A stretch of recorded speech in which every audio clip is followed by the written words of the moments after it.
Good morning. Good morning. My name is Macarena Álvarez. I'm a teacher in the English program at Pontificia Universidad Católica de Valparaíso. Once again, we welcome you to the webinar for ESL, EFL teachers at PUCV. Digital Learning and Teaching, Promoting Students' Autonomous Learning. This presentation lasts approximately 30 minutes, during which you can write your questions to our speaker using the Zoom chat box. They will be answered during the 10 minutes allotted at the end of the presentation. Our speaker, John Aid, is a global presenter and teacher trainer with more than 25 years of experience in education and educational publishing. Formerly the Associate Director for Secondary School, ELT for Cambridge University Press, he has worked closely with coordinators, teachers, and students around the world, as well as with leading authors and experts in instructional design, to inform and guide the development and implementation of cutting-edge instructional materials for English learners and native English speakers alike. The programs and courses with which he has been involved are now used in classrooms in virtually every corner of the world. John makes his home in New York, but he continues to have a passion for English language teaching and also teacher training. And he particularly enjoys meeting and working with educators from around the globe. Without waiting any longer, I leave you with John Aid, who will be talking about cultivating learning autonomy in young adults. Welcome, John. Thank you, Macarena. I appreciate the very nice introduction. Thank you very much. It's a great pleasure to be here. I'm going to share my screen. There we go. Okay, are you able to see my screen?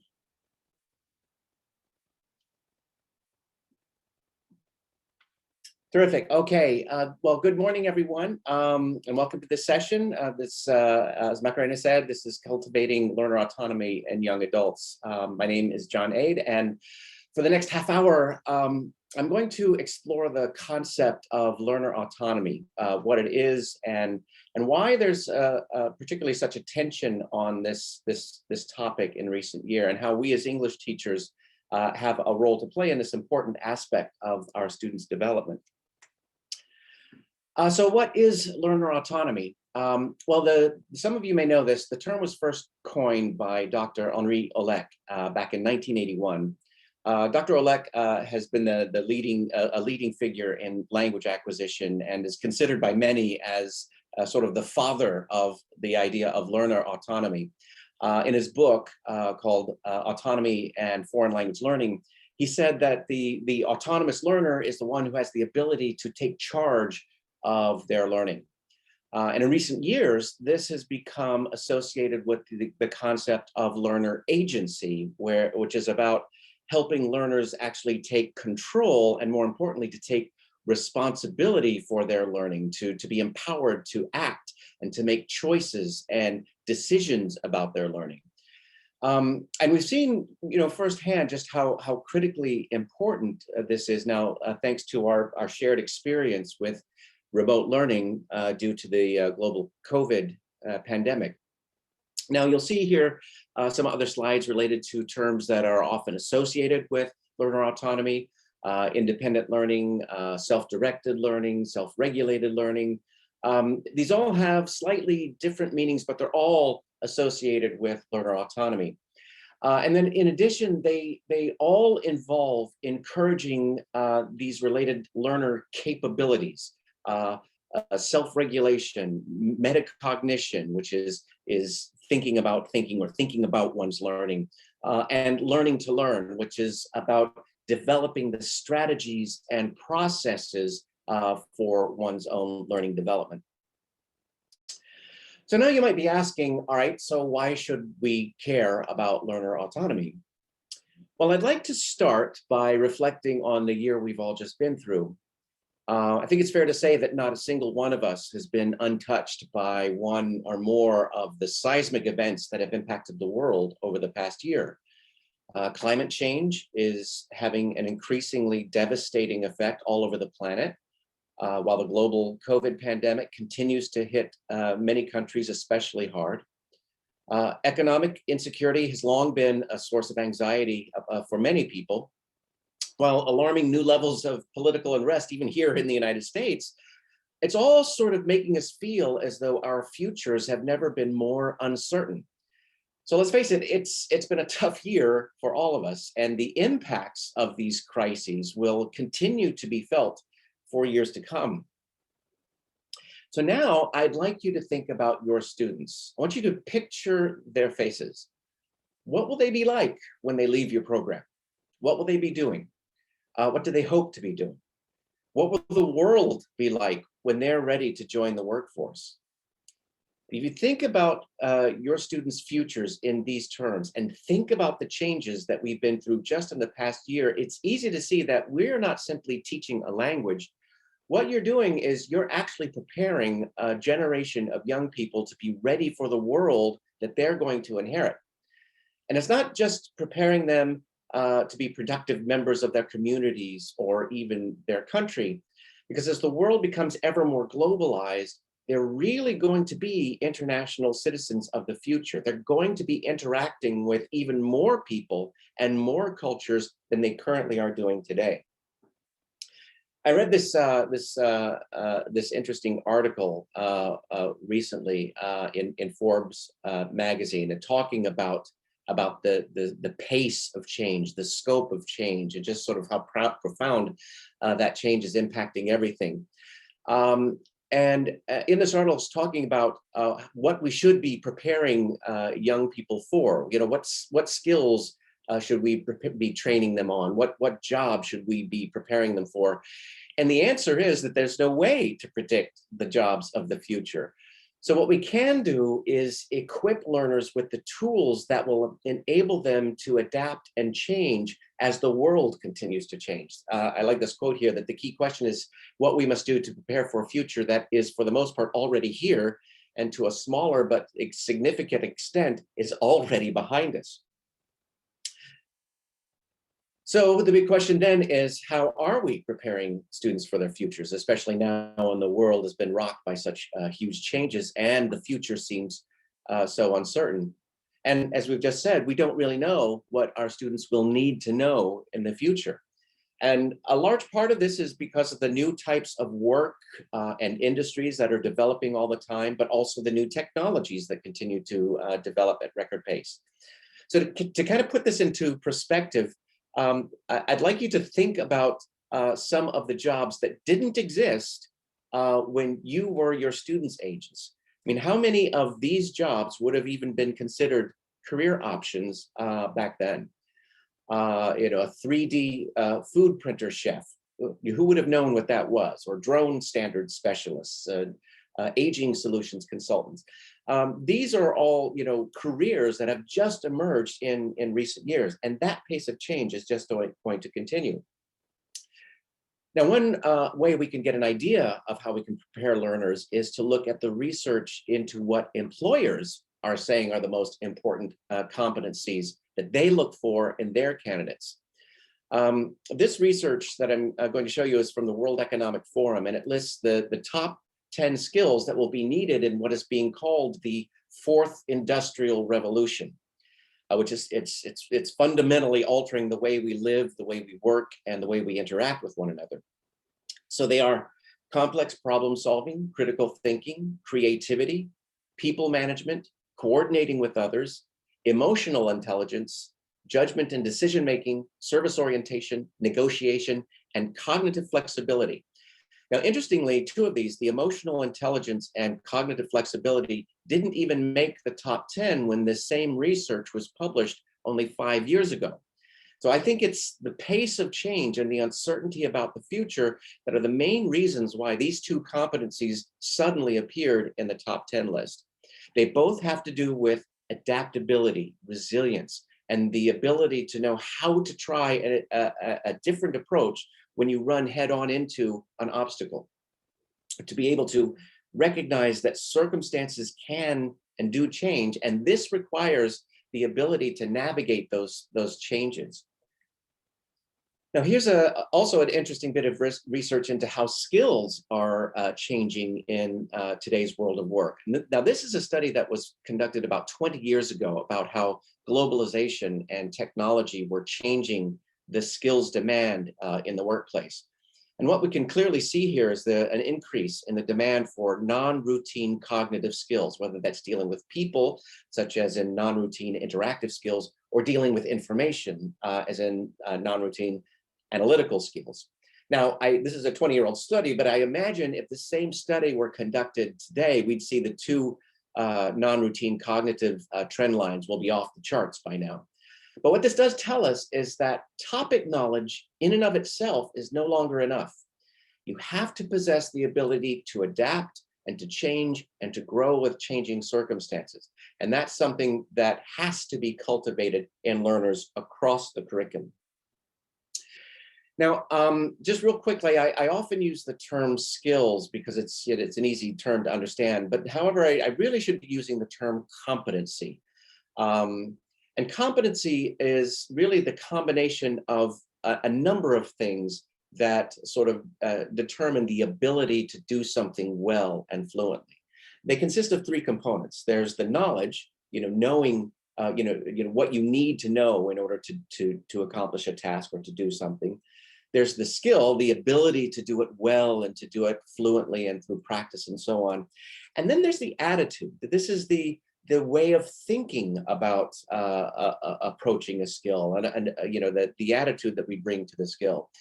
To make an analogy, if you ever tried to learn how to play an instrument like the piano, for instance, well, you needed to know, you needed the knowledge, you needed to know what the notes were, you needed to know how to play music and what the keys meant and all of that.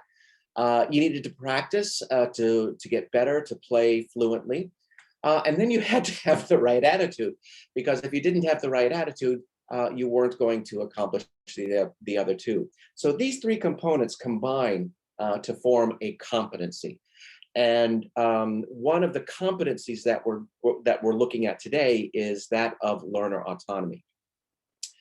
So what does all this mean in terms of a classroom setting? When we're talking about cultivating learner autonomy, what does that actually look like in a classroom? Well, I don't think that there's a precise formula for it, but I think it involves these characteristics. It's about teachers giving more control to their students in different ways or to different degrees. When students are able to make decisions about their learning, then they're no longer passive learners, but they become more active learners. You'd expect the class to be more learner-centered, that lessons are more about what the learners need and not just about a specific curriculum to march through. You'd expect plenty of opportunities for self-reflection and calling learners' attention to their own learning processes. You'd want to see that there will be talk about strategies and behaviors, what approaches and techniques they can use, as well as the attitudes that they bring that we just talked about. You'd expect there to be a lot of self-assessment and evaluation going on, and you'd expect the teacher to be building a learning community through more collaborative group tasks and projects. The teacher will probably be very focused on motivation and learner engagements. And the good news is that all these characteristics help accomplish just that. There's often a lot of progress monitoring associated with this kind of classroom, less of a focus on specific test scores, although that's a reality, of course, but more of a focus on looking at growth. And finally, the teacher acts more as a coach rather than just a lecturer. Here in the US, we have this term, be the guide on the side rather than the sage on the stage. It's being that coach and mentor for students. So why is this important? Well, we've talked about the long-term benefits of learner autonomy in terms of preparing them for their careers, but we also know that there are also some very useful short-term benefits that will accrue in our classrooms. First, if learning is more student-centered, if students are going to be making decisions about their learning, then it's going to be more relevant to them, more engaging for them. Also, in terms of mixed ability classrooms, if students are able to take charge of their learning needs, then they're more likely, those needs are more likely to be met than if you're trying to direct everything from the front as a teacher. Thirdly, we know from research that classroom time alone is never enough to get students to where they need to be. They have to study outside the classroom. So therefore, they need to have the ability to manage their time, manage their environment, and manage their study habits effectively on their own. And finally, as we said earlier, they will be more engaged with the learning if they have some control over it. Now, there's whole volumes of research on learner autonomy, but here's some examples of the kinds of studies that have informed the thinking about the effectiveness of cultivating learner autonomy and the results of that. For example, Glogger in 2012 found that when students actively thought about their learning and kept journals and records about it, they found that there was a correlation with improved outcomes.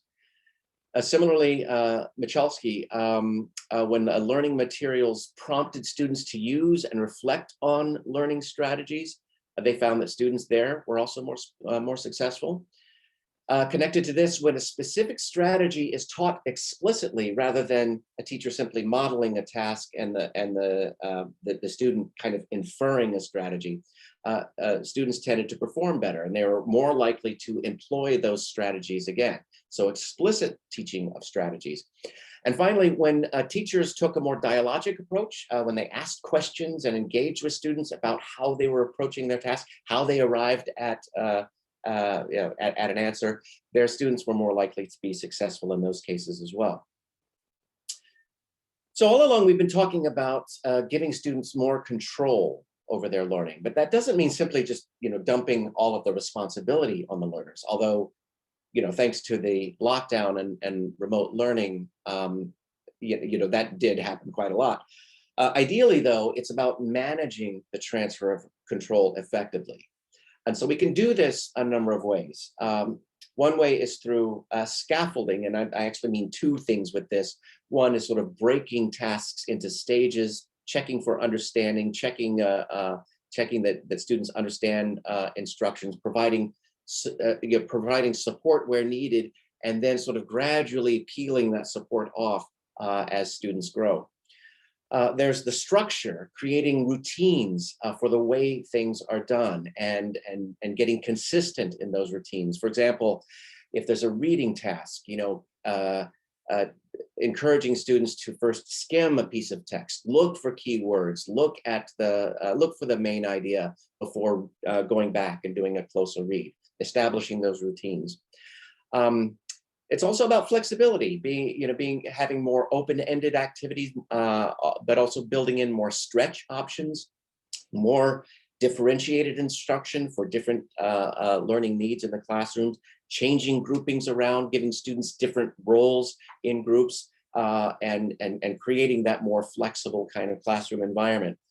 And then visible monitoring, tracking of progress, having students keep portfolios, keeping logbooks so that they can see how they're growing. This last one is especially important. So then what are the learning behaviors that we want students to develop as autonomous learners? Well, we tend to think of three main areas of behaviors. There's the planning and goal setting.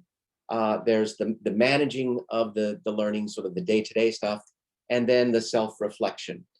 To dig into this a little bit more deeply, managing the learning, planning and goal setting. This is having students understanding what they're trying to do, setting objectives, what they want to achieve, how they want to get there, having a plan for learning both in the near term and the long term.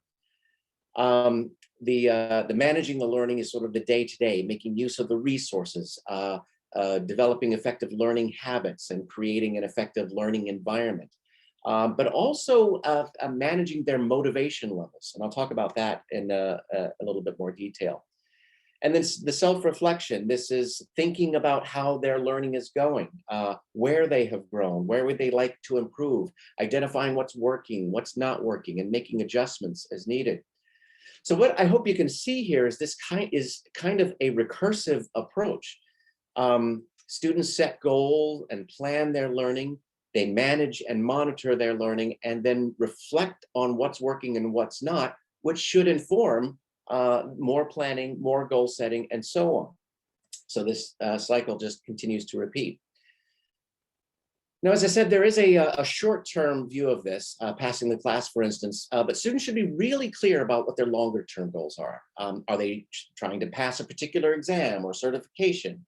Are they thinking of a particular career where English is required? Or if language is compulsory, which it often is, and students don't have a specific long-term goal in mind with regard to English, another approach is to get students to imagine themselves as speakers of the language. Applied linguists often call this the L2 self. It's just like in sports where coaches tell athletes to imagine themselves winning, imagine themselves performing at their best.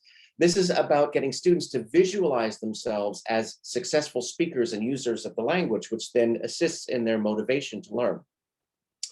From these long-term goals, we should encourage students to set intermediate objectives, including creating a study plan, which is setting a schedule for when they should practice and do homework and so on, and set it up so it's not in conflict with other obligations or distractions. And this could be as simple as setting aside 15 minutes a day to practice in order to learn X number of vocabulary words or so many useful functional language frames each week as part of an intermediate objective. And then finally, it's important for students to know the purpose of their immediate study task. Students need to know what it is they're going to learn as a result of this task. So as teachers, we can help them by being very clear ourselves in setting out these objectives whenever we're assigning work. The next area we're talking about was helping students become managers of their learnings. There's several points associated with this. Obtaining and using learning resources, for example, using common apps like a vocabulary builder or listening app like Lyrics Trainer. Also reading or viewing suitable stories in English in books or in films can help reinforce their learning. Developing effective learning habits, creating learning routines, setting aside a fixed time for studying. Also tracking and rewarding positive habits. So this is like giving yourself a treat after achieving a goal, just sort of rewarding yourself. Using tools and techniques for learning. This is about encouraging students to test themselves. They might test themselves on past lessons, but also make use of their smartphones by getting students to record themselves on audio and video for a speaking task. Managing motivation. This is a big one. This is one that I often struggle with. I'm usually capable of completing a task, but I often have trouble starting it. So to address this, I try to be aware of my moods and my triggers, and I think of the things that motivate me, such as the feeling after giving a successful presentation. So find whatever strategies will help motivate students and stay engaged and get them to focus on being aware of that. Making use of sources of help, using online resources like an online dictionary or finding other people to talk to in English. And then this one, creating an effective learning environment. It's a good idea for students to create a specific study space and eliminate as many distractions as possible. Get rid of the things that will compete for your attention, such as email or chat apps. Turn off the mobile phones. Students can reward themselves by logging back on once they've reached the end of their study time. So these are all learning habits that we should try and encourage in our students. And these habits will not only help them in our classes, but also elsewhere in their studies and in the workplace. Then the third area of behavior that we want to encourage is the habit of self-reflection. Students should try and identify what success on a given task should be. For example, if they're going to do a presentation, then they should have an idea of what a successful presentation should feel like for them. What do they want it to be like? How should it sound? They should get in the habit of evaluating their own success with a particular task. You know, as you know, students are often very highly self-critical, and over time, this self-criticism can make a learner feel like he or she is incapable of learning. So it's important to get students to recognize their successes and to think objectively about what steps they could take to improve their learning behaviors. For example, we want students to be able to say something like, you know, I find I do much better in a presentation if I rehearse it a few times beforehand. So that's what I'll start doing. And finally, we want to get students to improve on what, to reflect on what improves their motivation to complete a task. If they can consciously acknowledge that, then they're more likely to build it into their learning management approaches. Now, we can support students in cultivating these behaviors by prompting students, whether it's a teacher or in our materials. This is an example. This is from a course that's published by Cambridge. But I really like this. This is sort of a reflection activity at the end of a unit. And you can see, you know, students are being asked, you know, can they do these things at the end of the unit? But what I really like about it is the way it goes into specifics with the sort of the prove it column, you know, write 5 verb noun combinations to describe someone's achievements. So really sort of prove it to yourself that you can actually do these things. This helps them build on their previous achievements and set new and targeted goals for their lessons. And as we've mentioned, one of the key aspects of learner autonomy is the ability for students to objectively assess themselves. And a good way to help them to do that is to help them assess their peers. Now, there's some guidelines you'll want to follow here. First, just focus on 1 or 2 things. If you're trying to do too much, then there's kind of cognitive overload, and that leads to a tendency just to generalize. Yeah, it was good, it was not good, whatever. So we want to focus on just a couple of specific things. For example, if it's speaking in a show and tell activity, a couple things might be, was it loud and clear enough? Was there not too much hesitating? So being very specific and very narrow will help. Next, we want to be sure we're balancing correction and encouragement. Remember, if all we get is correction, it begins to reinforce the notion that we're no good at doing something. And this is especially true of young adult learners. So we want to avoid cementing the idea that they can't do a particular task. And to do that, we need to balance correction with a comment about what they did well, or what they did better, or how they've grown. Remember that the idea of self-efficacy, the belief that we can do something, is critical to our engagement. So be sure we're adding a positive comment for each correction or improvement. It's very helpful to give students useful phrases, the actual language of feedback. This not only supports them with useful language, but it also helps establish this habit of giving constructive feedback. So, giving these phrases like, it was good when you, or you should try to, or you shouldn't say this, but try that, giving them that language. And finally, if you can give some rubrics or criteria for self-assessment, this helps them focus not only on the specifics, but it also helps qualify their reflection and their feedback. Many course books provide something like this, but you can also download generic ones like this one. This particular one is actually a self-assessment on a student's self-determination, which is another way of saying learner autonomy. So here's a way of assessing one's own learner autonomy. Now, if you can read some of the statements, you can see how they address a lot of what we've been talking about. And I just found this the other day on the internet. Finally, there's a really important dimension of learner autonomy, which is the social aspect. We sometimes tend to think of learner autonomy as being focused on the individual learner, but we really need to remember that learner autonomy is really more about moving away from the teacher-centered, teacher-directed learning environment, and accordingly, a collaborative learning environment is a great way to move towards a more student-centered, more student-directed learning experience. So when you're nurturing a more collaborative approach in your classroom, you are creating opportunities to develop learner autonomy. Plus, collaborative learning has many other benefits. It's an opportunity for useful interaction. It's an opportunity for students to practice and give feedback to one another, not just silent individual rehearsal. It involves sort of peer teaching and coaching. Students are looking out for each other and coaching one another, helping one another. It develops student responsibility in terms of, making sure I'm keeping up with my role in the group, that that I have responsibility to the group. And it also reduces anxiety. If I'm part of a team, that's going to help build some security and some confidence in my own abilities.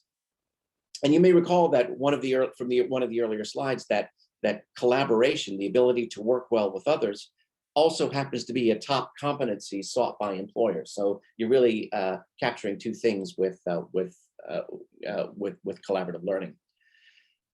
And lastly, one other area we need to look at is motivation and engagement. This is often the first thing that teachers of young adults ask about. How can we keep our students motivated, particularly if their primary goal is not necessarily to learn English?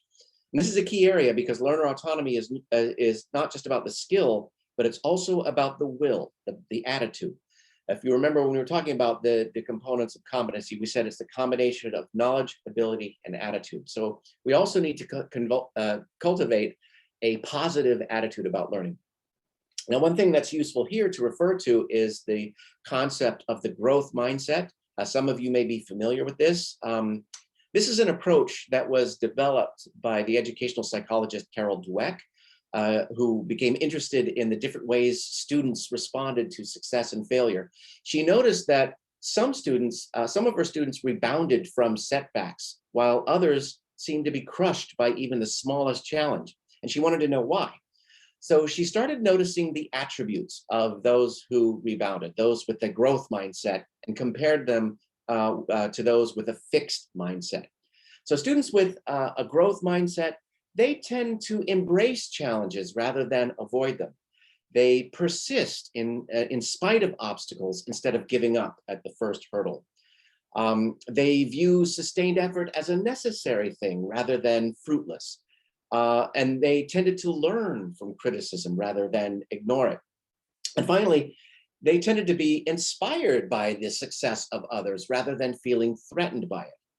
So by seeing themselves as growing rather than failing, they are more motivated and they will persist in their learning.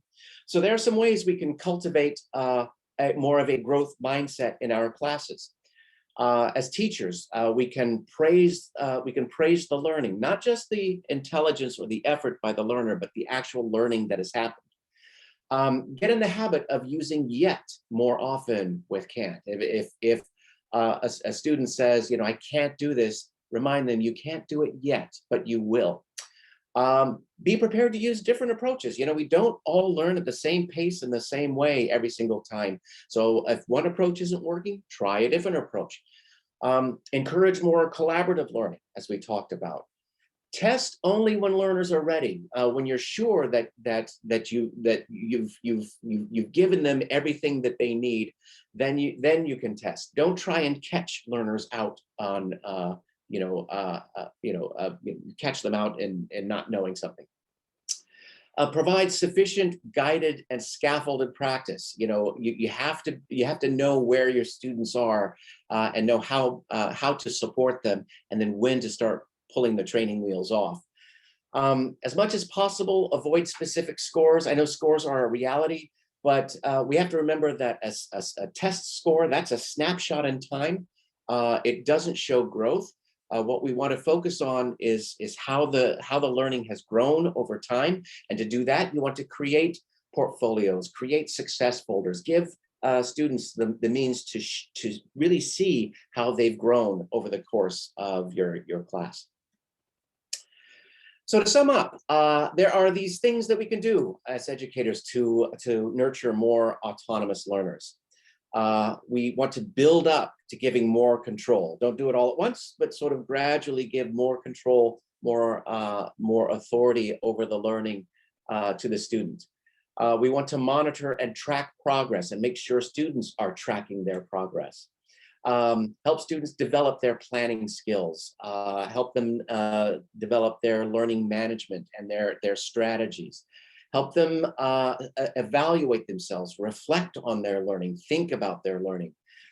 Build a community of learning in the classroom, create more collaborative learning opportunities, and then build on students' self-efficacy so that they become more of a student with a growth mindset, see as someone that's on their way to achieving a goal and to achieving their learning objectives.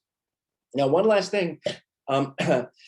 Many of these competencies that we looked at the beginning of the presentation, Cambridge University Press has sort of codified many of these, and these are the sort of the competencies that you see relate to what employers are looking for.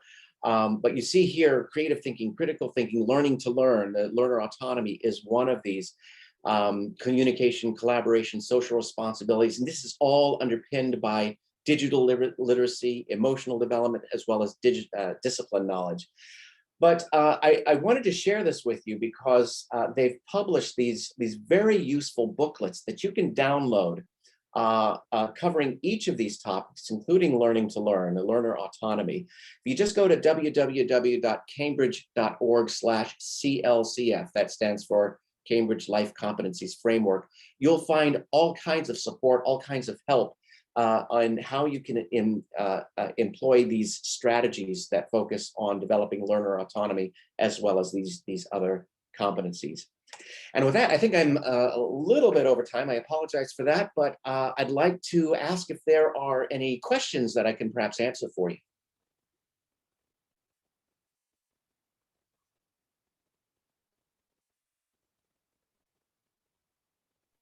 See, Macarena, do we have any questions?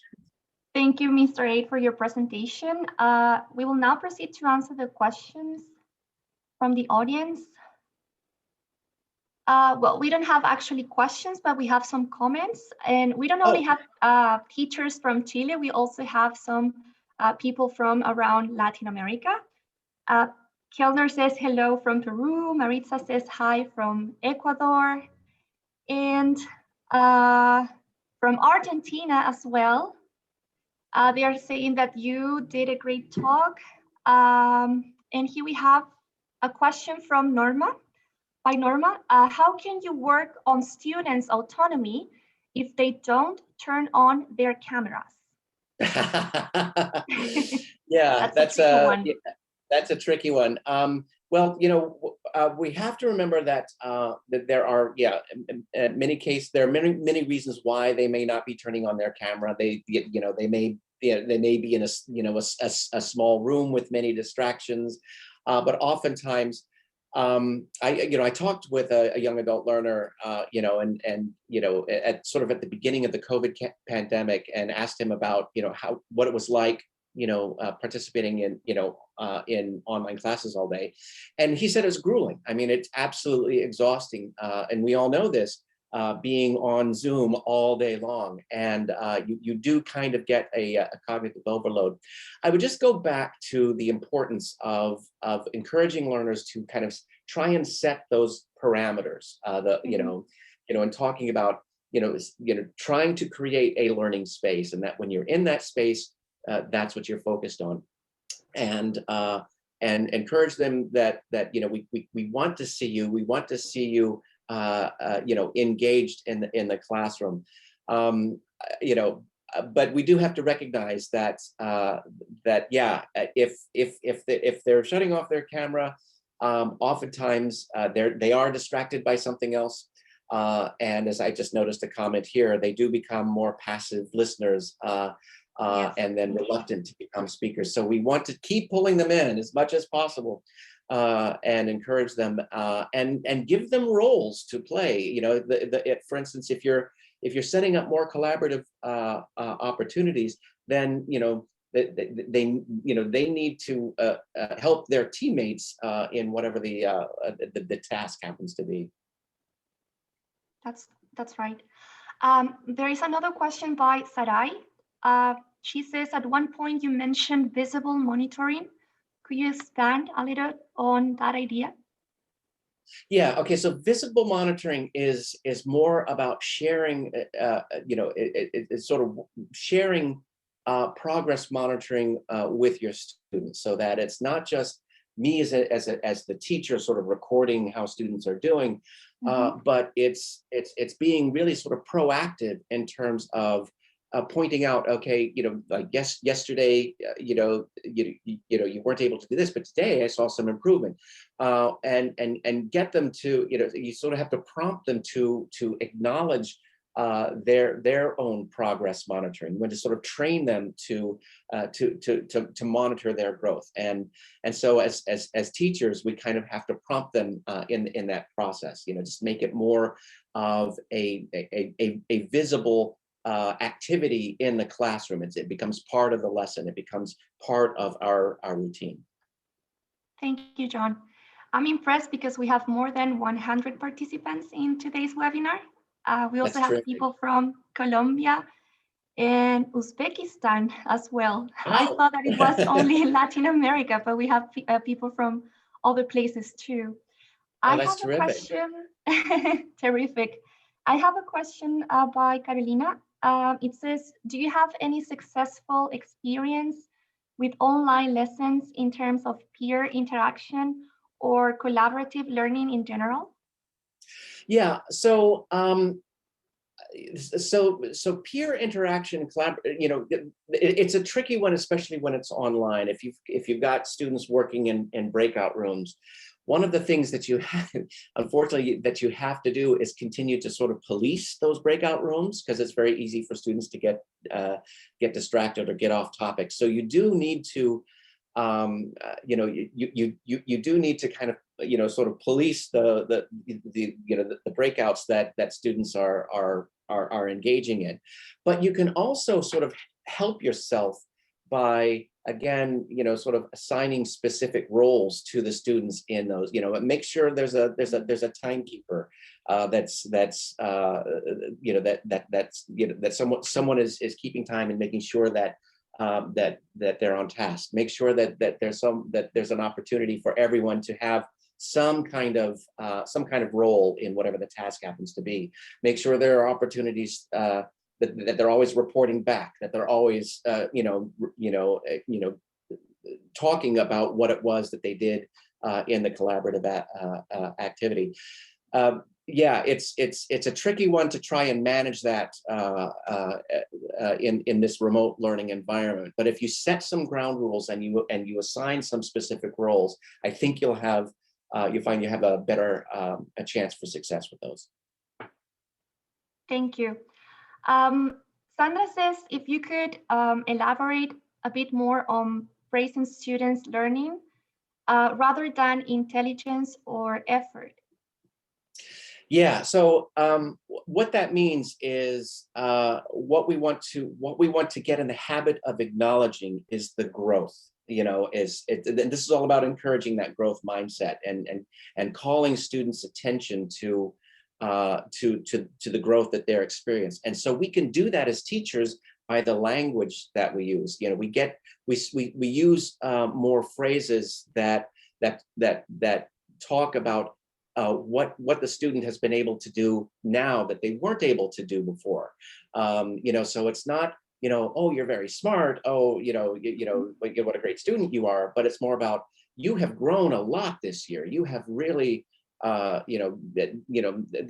this time last month, you hardly spoke at all. Now you're really engaged in conversation. So get used to using language like that, because you have to remember that young adults, especially if they're in their late teens, early 20s, they are still developing those cognitive skills. They're not necessarily quite aware. They haven't developed the awareness of their learning. They kind of see things as a fixed point in time, as being sort of sort of lasting forever. So you really have to train their brains to think of them on a journey, and progressing, because it's hard for them to see it from their perspective. Thank you. Daniela asks, what do you think is the biggest challenge for the English teacher in motivating students to work independently? Yeah, that is a tough one, because oftentimes, especially if as I said, if English is not sort of their primary goal, if learning English is not their sort of their primary goal, but they kind of have to learn English, or they have to learn a language. I think the way to do it is as we said before, is help the learner establish some routines, get them to sort of enjoy, see themselves as like I said, see themselves as a successful user of the language. Get them to to see how that makes them feel.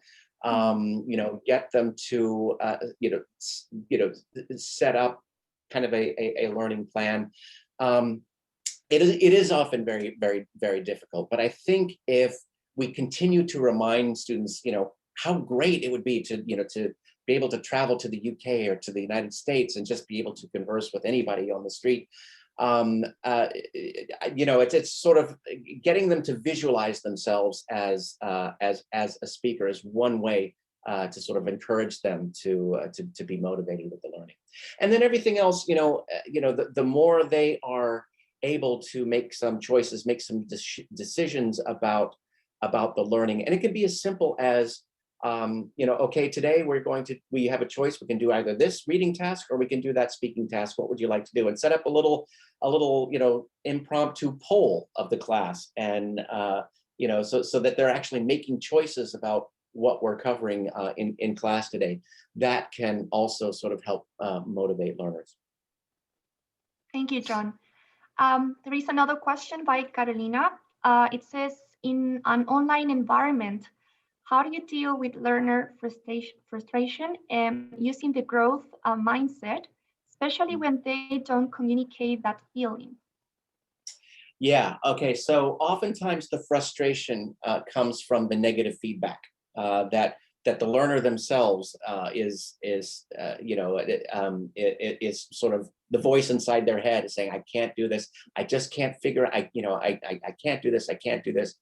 And that's why you have to keep sort of encouraging. It's just like, you may not be able to do this now, you may not be able to do it yet, but you can. It's the frustration comes from encountering obstacles and not knowing how to get over them. So what we can do as educators is to call their attention to when they did get over obstacles, when they did overcome a challenge, when they were able to become successful. Call their attention to, remember at the very beginning of the year, you didn't say a word in class, and now you're starting to interact with your classmates. That's tremendous growth. You're actually you're actually able to do this. So keep calling attention to those instances where a student can see that they are indeed growing and learning. Thank you, John. I think that was the last question. Most of the comments that I can see here in the chat are really positive comments. All of our attendees enjoy your presentation, so thank you very much. Thank you. And I just want to say, I appreciate everyone's attendance today. As Macarena mentioned at the beginning, I really do love working with and interacting with educators. I'm sorry we can't all be there in person. One day, perhaps we can, but thank you so much for coming today. It was a great experience for me. It was a pleasure. Once again, we thank you for your participation, and of course, our speaker, John Aid.